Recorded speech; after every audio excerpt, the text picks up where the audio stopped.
మట్టికి మార్చుచున్నావు, నరులారా తిరిగి రండని నీవు సెలవిచ్చుచున్నావు.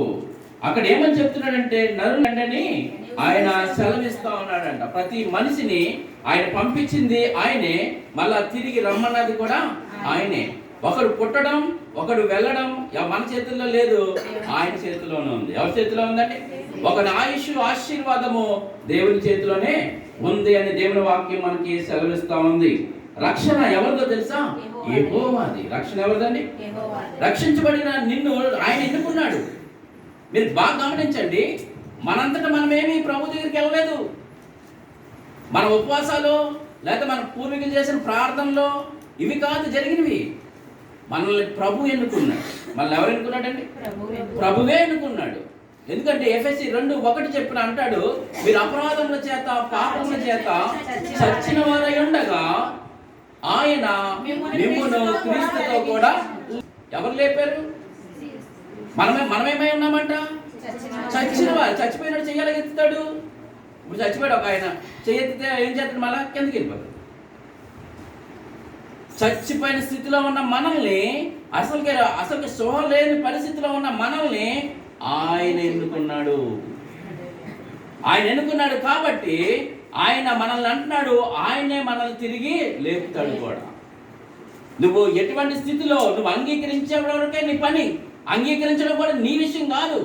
2:8 ప్రకారం అంటాడు, 2:8 చదవండి. విశ్వాసము ద్వారా కృపచేతనే రక్షింపబడి ఉన్నారు. ఇది మీ వలన కలిగినది కాదు, ఇది దేవుని వరమే. ఇది గాడ్స్ గిఫ్ట్. ఏంటి? Faith and grace.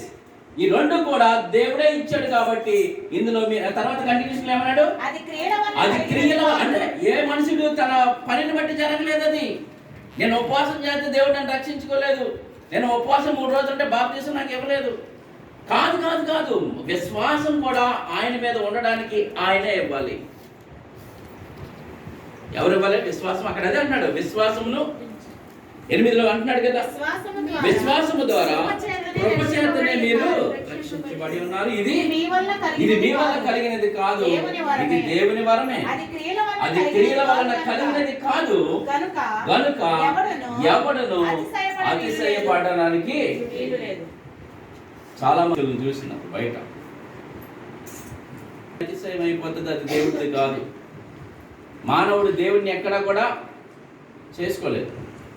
కాకపోతే అక్కడ దేవుని వాక్యంలో చెప్తున్నాడు, కృప, అది విశ్వాసం ద్వారా కృప చేతనే మీరు రక్షింపబడ్డారు. ఇది మీ వలన కలిగినది కాదు, దేవుని వరమే అనేసి చెప్తా ఉన్నాడు.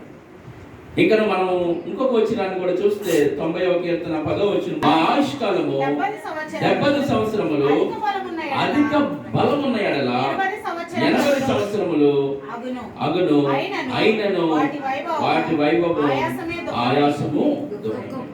తల్లిగారు చివరి దినాల్లో ఆవిడ ఎంతో ఇబ్బంది పడతా ఉన్నారు. ఆవిడ 80 years చనిపోయిందమ్మా. ఓకే, 80 సంవత్సరాలకు వచ్చేటప్పటికి ఏమంటున్నాడంటే ఆయాసము దుఃఖమే. 3 మాత్రం మన పర్మిషన్ లేకుండా వచ్చేది ఏంటి తెలుసండి? ముసలితనం ఒకటి వస్తుంది, తర్వాత రోగం వస్తుంది, తర్వాత మరణం వస్తుంది. ఈ 3 మన పర్మిషన్ లేకుండా అలా జరిగిపోతాయి. మనకు తెలియదు. మనం ఇంకా కలర్స్ వేసుకుంటూ అర్థం ముందు అయిపోయి నేను ఇంకా సూపర్ అనుకుంటాను. అబ్బాయి మనం కూడా బయటికి కనబడకూడదని నేనే వేస్తాను. ఇక్కడ బ్రతికి నన్నాళ్ళు లేదా ఈ ఇచ్చిన దేవుడు ఇచ్చిన ఆయుష్ ప్రకారం నువ్వు ప్రభు మాట చెప్పున విని బ్రతికావా లేదా? ఫైనల్గా ఏంటంటే మనం ప్రభువుని బట్టి ఉన్నామా లేదా, ఆ విశ్వాసంలో ఉండి నిద్రించామా లేదా, అంతే. కొంతమంది ఇలాగంటారు, మళ్ళీ అక్కడొక అడిగేస్తారు. కొంతమంది ఇలాగంటారు, అక్కడొక అడిగేస్తారు. అలా అడిగేస్తే నీ వల్ల ప్రభు నామానికి అవమానం, ఆయన సంఘంతో ఉండడం వల్ల సంఘానికి కూడా అవమానం. ఇంకొక మాట అన్నాడు దేవుడు, నేను ఏమన్నాడు? వ్యభిచారినైనా క్షమిస్తాను కానీ వేషధారులను లేకపోతే.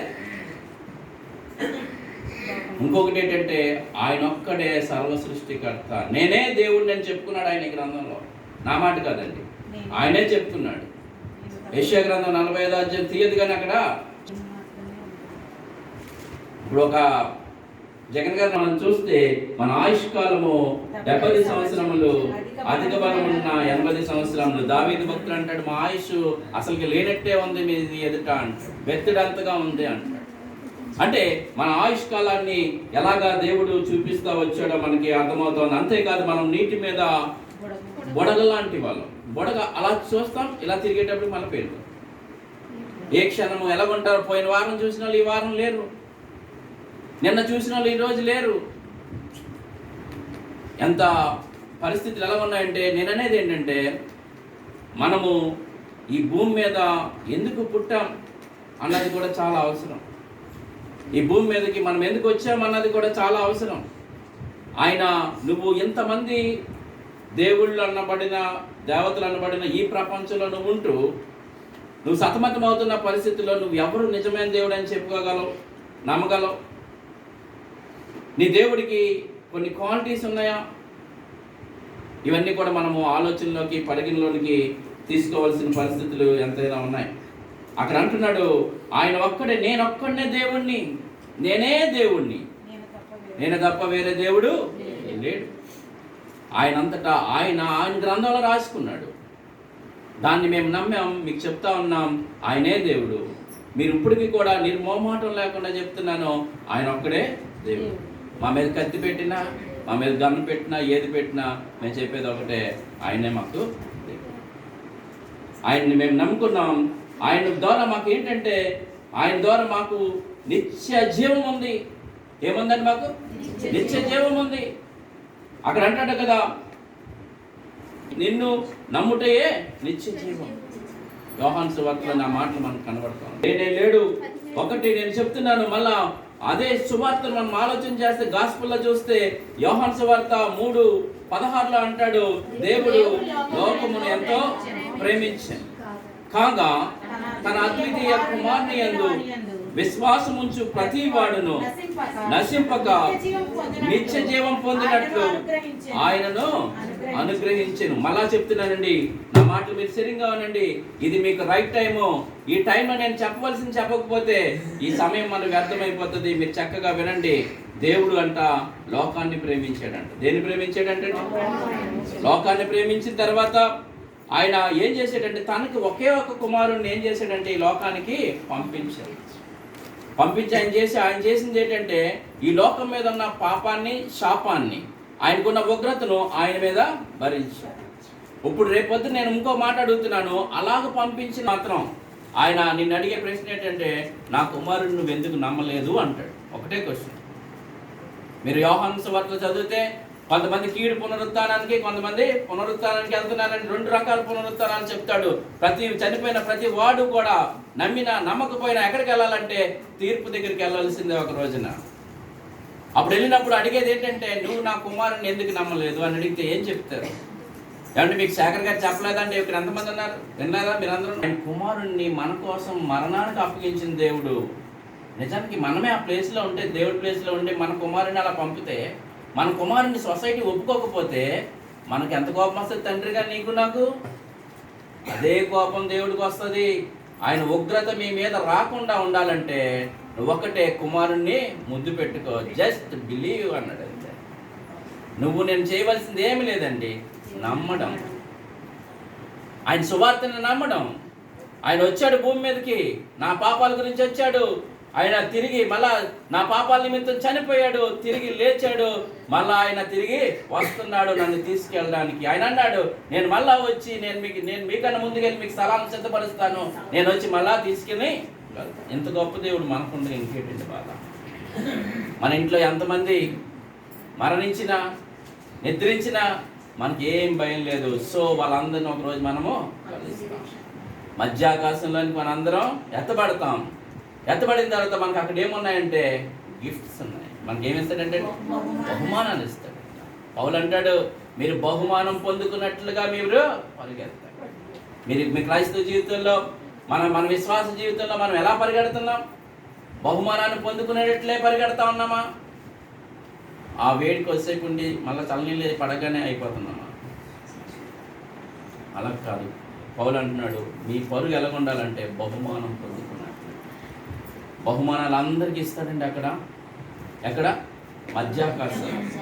మధ్యాకాశంలో ఇస్తాడు. మధ్యాకాశంలో ఇచ్చిన తర్వాత మళ్ళీ మనందరిని ఎక్కడికి తీసుకొస్తాడు? కిందకి తీసుకొస్తాడు. అదే రెండవ రాకడ. మధ్యలో వచ్చేది రాకడ కాదు, అది మధ్యాకాశం. దాన్ని ఆగమనం అంటారు, లేదా ర్యాప్చర్ అంటారు. అక్కడికి వచ్చిన తర్వాత, ఆయన వచ్చిన తర్వాత మనందరం కూడా అక్కడికి ముందుగా మృతులైన వారు లెగిస్తారు. ఆ తర్వాత నమ్మిన మనందరం లెగిస్తాం. తర్వాత అక్కడ ఏం జరుగుతుందంటే, భూమి మీద శ్రమలు జరుగుతాయి, మహాశ్రమలు జరుగుతూ ఉంటాయి. ఓ పక్కన అదే సమయంలో ఇశ్రాయేలీయులు టెంపుల్ కడతా ఉంటారు.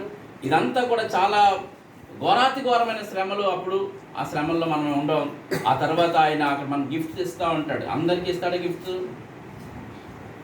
గిఫ్ట్స్ అందరికీ ఉంటాయండి. ఆయన కోసం పని చేస్తే గిఫ్ట్ ఉంటుంది. ఆయన కోసం పని చేసిన వాళ్ళకే గిఫ్ట్ ఇస్తాడు. ఇప్పుడు ఆయన ఎవరంటే, ఆయనే మనకి ఎంపైర్. ఇద్దరు ఆటగాళ్ళ మధ్యన, ఒక ఇండియా శ్రీలంక ఆడుతున్నప్పుడు మధ్యలో ఎవరు ఉంటారండి? ఎంపైర్స్ ఉంటారు. వాళ్ళే డిసైడ్ చేస్తారు అవుట్ లేదా అది అవుట్ కాదు అని చెప్పడానికి ఎవరుంటారు అక్కడ? ఎంపైర్. నీకు బహుమానం కావాలా వద్దా అనుకున్నది ఆయన డిసైడ్ చేస్తాడు. కానీ ఈ భూమి మీద నువ్వు చేసిన పనిని బట్టి మాత్రమే నీకు ఉంది అక్కడ బహుమానం. మీరు అందరూ ఎలా పరిగెడుతున్నారు? తల్లిగారిని మనం చూడాలి అంటే ఆవిడ ఒక రోజున మనము అక్కడ కలుస్తాం. ఆవిడ రారు కానీ మనమే వెళ్తాం, కలుస్తాం, మనందరూ హ్యాపీగా అక్కడ ఉంటాం. అవి ఏండ్ల పరిపాలన మళ్ళీ భూమి మీదకి మనం వస్తాం. అది రెండవ రాక. తర్వాత గోగు మోగు యుద్ధాలు, తర్వాత తీర్పు, ధవళ సింహాసనం తీర్పు. అక్కడి నుంచి ఈ పాత నిబంధనలు అందరూ వస్తారు. వాళ్ళందరూ కూడా అక్కడికి వచ్చిన తర్వాత పరలోకం, నరకం, అక్కడ డిసైడ్మెంట్.